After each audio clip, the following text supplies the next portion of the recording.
الحمد للہ رب العالمین والصلاة والسلام علی سید الانبیاء والمرسلین اما بعد فاعوذ باللہ من الشیطان الرجیم بسم اللہ الرحمن الرحیم۔ قناعت کا اصول۔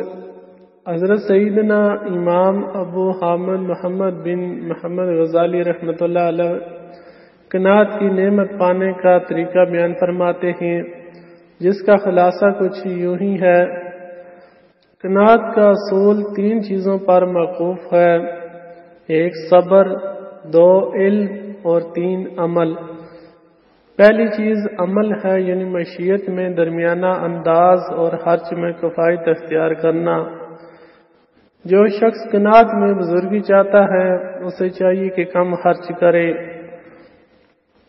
حدیث پاک میں ارشاد ہے: التدبیر نصف المعیشت، تدبیر سے کام لینا نصف معیشت ہے۔ دوسری چیز خواہشات کم رکھنا ہے تاکہ وہ کسی دوسرے حال میں بھی ضرورت کی وجہ سے پریشان نہ ہو۔ اور تیسری یہ کہ وہ اس بات کو جان لے کہ قناعت میں عزت ہے اور سوال کرنے سے بچت ہے، جبکہ حرص و لالچ میں ذلت ہی ذلت ہے۔ پاس اس طرح غور و فکر کرتے ہوئے اس حرص سے جان چھڑا لے۔ کتاب اخیال حلو